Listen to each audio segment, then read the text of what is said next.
Nepal witnessed a deadly plane crash today. At least 18 people were killed and the lone survivor of the incident was the pilot, although he still remains in critical condition.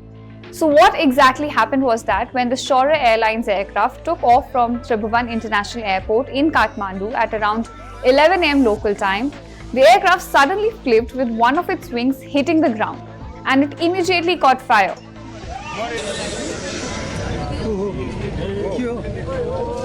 After this, it soon plunged into a gorge on the eastern side of the runway and it caught fire.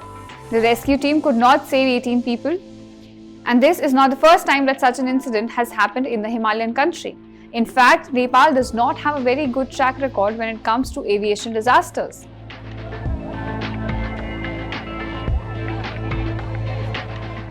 If you look at the numbers, on an average, the Himalayan country witnesses one air disaster every year. Between the year 1962 and 2023, Nepal saw around 72 fatal air accidents and over 900 people were killed in these incidents. So an important question comes up, why does Nepal witness so many air disasters?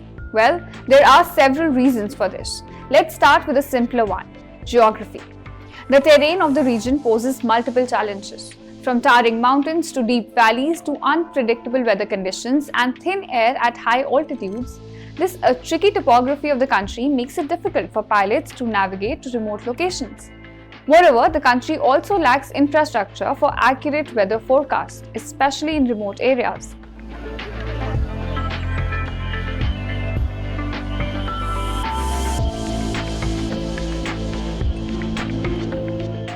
On the top of this, Nepal primarily uses smaller planes such as the one with turboprop engines, and these planes are more vulnerable to strong weather conditions.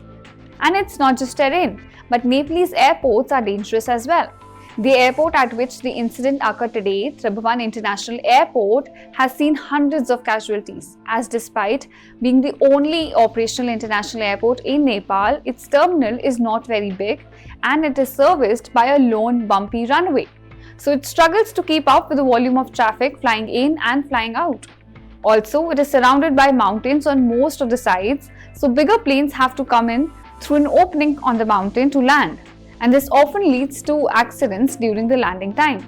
Another very dangerous airport in Nepal is Tenzing Hillary Airport in Lukla. This airport is located at the height of 2,860 meters and it is known for its short and steep runway. Now let's come to the larger cause, which is Nepal's poor aviation safety record. It has been a concern for regulators and flyers alike. And despite the country's aviation industry witnessing a boom in recent years, it continues to be plagued by lack of proper maintenance and aircraft training. Now let's come to the larger cause, which is Nepal's poor aviation safety record. It has been a concern for regulators and flyers alike. Despite the country's aviation industry witnessing a boom in recent years, it continues to be plagued by lack of proper maintenance and aircraft training. The airlines are not spending enough for raising safety standards through better equipment and training facilities. Moreover, the Civil Aviation Authority of Nepal carries out two duties, that is of a regulator as well as of a service provider.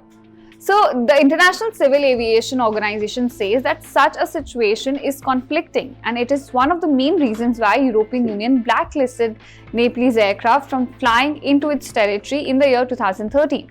Nepalese pilots also say that the split of these two duties is crucial to bring in reforms in the country's aviation sector.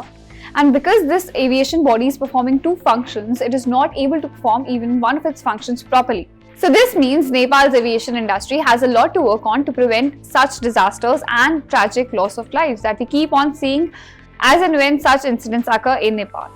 For more such videos, stay tuned to India Today Global.